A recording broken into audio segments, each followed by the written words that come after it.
A time to rise to the challenge, just as Americans have always done. I believe in America and her people, and I believe we can stand up and restore our promise. It's going to take a new generation of courageous conservatives to help make America great again. And I'm ready to stand with you to lead the fight.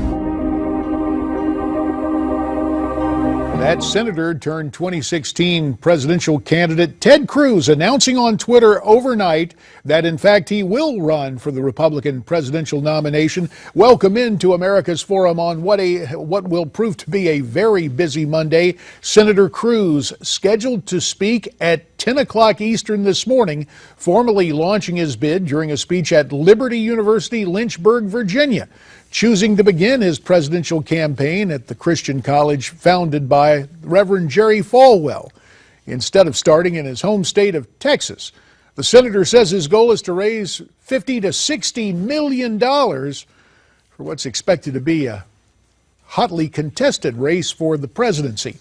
With reaction, time now for this morning's View from the Hill, and it's brought to us courtesy of Ileana Ros-Lehtinen of Florida, chairman of the House Foreign Affairs Subcommittee on the Middle East and North Africa. Ileana, as always, it's a joy to have you here on America's Forum.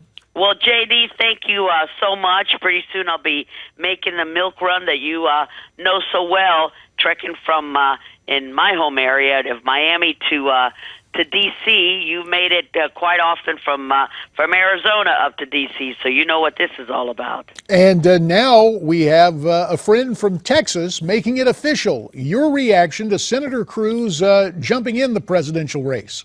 Well, I'm excited about his entering the fray.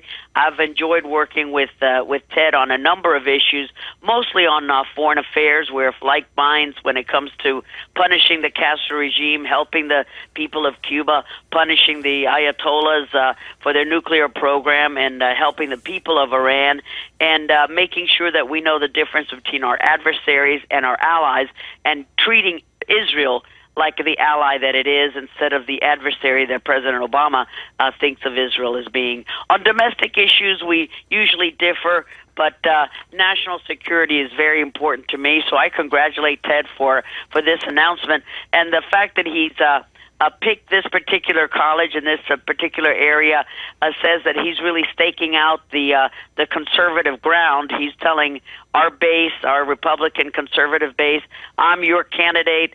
Don't be fooled by others. Now, here in Florida, we have two great candidates, Jeb Bush and Marco Rubio.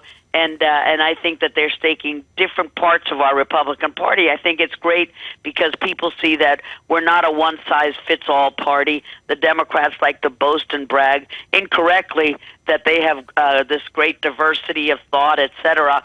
Well, I don't know. I don't agree with that. The diversity really is in our party. Well, Ileana, let me ask you about that diversity for just a second. And let me just ask you this. Did Ted reach out to you? Did you know he was going to do this? And conversely, what have you heard, albeit informally, from Governor Bush and Senator Rubio? Well, I am already in Jeb Bush's camp. Even though I love Marco Rubio, I had committed to Jeb early on, and I'm glad that I did. I have no regrets about that. Jeb has been an excellent governor here in Florida.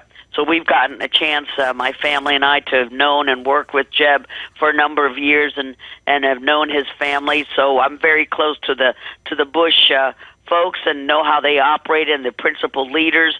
I know that he's not as conservative as many of our base voters would like, but there are a lot of other more moderate voices in our party, and take away immigration or some other topic.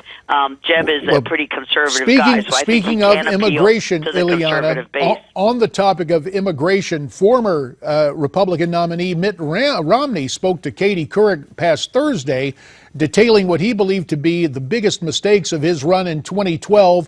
Among his mistakes, he said he failed to reach out to Hispanic voters. Let's take a listen.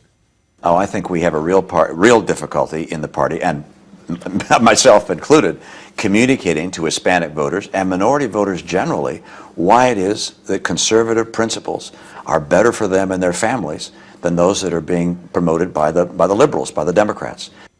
Ileana, 30 seconds. Do you agree with what Mitt Romney had to say right there? I agree, and you notice that nowhere in his statement does he mention immigration, because the Hispanic community is far more than just immigration, and it depends on the tone that you use and the respect that you have for the Hispanic community, for all communities. You've got to reach out, and you have to be unafraid to get that vote. I think Marco's going to be unafraid, Jeb is going to be unafraid, and Ted Cruz, all three of them are going to be unafraid. They're going to reach for that Hispanic vote, which is very much a home in the Republican Party. And Ileana, you are unafraid. You're going to stay with us. Come back and talk about what's happening internationally as America's Forum continues. The nuclear program is one issue that we're hoping to be able to halt. But also we see that Iran is still a state sponsor of terrorism. And so what we have to do, whether there's a deal or not, is to continue to keep pressure on Iran and to make sure that it is not able to continue to destabilize a number of the countries in the region. Iran remains a state sponsor of terrorism, according to CIA Director John Brennan, as he appeared on Fox News Sunday yesterday. Welcome back into America's Forum. That bold statement comes at the same time our Secretary of State John Kerry maintains that substantial progress has been made in nuclear talks with Iran, but gaps still remain. Meantime, over the weekend, Iran's supreme leader tweeted out that the U.S.-Iranian nuclear talks are, quote, fraudulent. He also led a rally in which the crowd chanted death to America. The Ayatollah also attacking President Obama's recorded message to Iranians released Thursday. So the question remains, should we even be negotiating with Iran? Let's continue our conversation now with Florida Congresswoman Ileana Ros-Lehtinen. Ileana, your thoughts on these negotiations? Given the hostility from the Ayatollah, how can we trust Iran? Absolutely, J.D. We cannot trust Iran. I am the author of the strongest Iran sanctions that we have on the books, sanctions that President Obama has totally ignored and is already looking at how many sanctions we can lift. And in that rally that the Ayatollah had while they were screaming just hours ago, death to America, the Ayatollah was calling for another demand of Iran on these nuclear talks, saying that we've got to lift sanctions first before Iran makes any kind of concessions.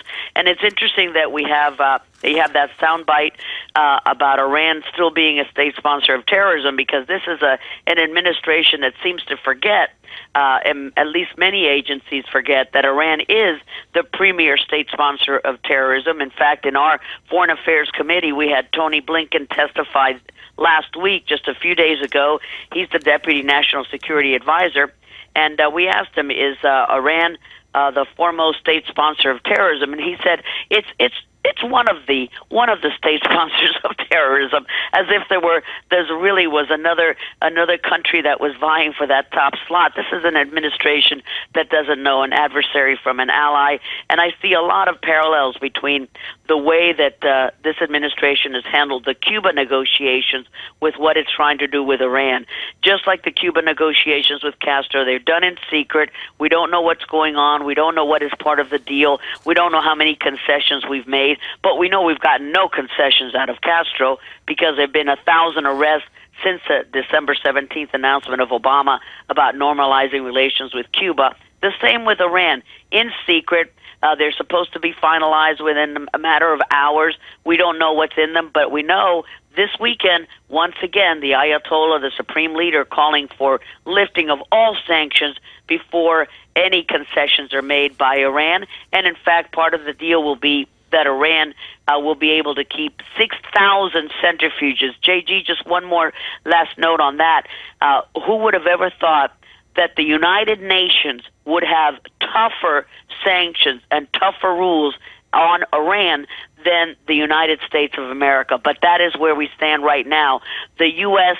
has moved the goalposts so low that Iran's threshold for meeting that deal will be so low that, of course, they'll meet it, and we'll say, look, how great, Iran is meeting everything that we've demanded, because we demand so little. So shame on us for dealing with a very weak hand. Shame on the president for negotiating in what will undoubtedly be bad faith. The Ayatollahs Ileana, have to that always point, been lying about their nuclear to that program. point, we only have about a minute and a half remaining, and we talk about the president. We turn around, and the relationship between our president and the Israeli prime minister, I guess, remains at rock bottom. Senator John McCain reacted over the weekend. Let's listen to what the senator said and then get your reaction. Well, I think that's up to the President of the United States. Look, there was a free and fair democratic election, the only nation in the region that will have such a thing. The President should get over it. Get over your temper tantrum, Mr. President. It's time that we work together with our Israeli friends and try to stem this tide of ISIS and Iranian movement throughout the region, which is threatening the very fabric of the region.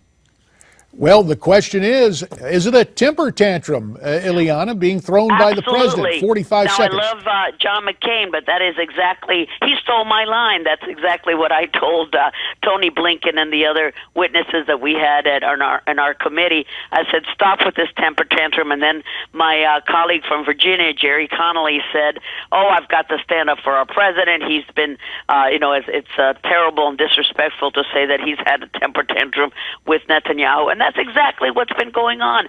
First, they have this shadow group called One Voice operating in Israel, trying to derail Netanyahu's re-election. Talk about meddling in somebody's election. President Obama should look in the mirror. Unfortunately, Ileana, there's something meddling in our conversation, that four-letter word, time. As always, we appreciate what you have to say, and we're coming right back with more on America.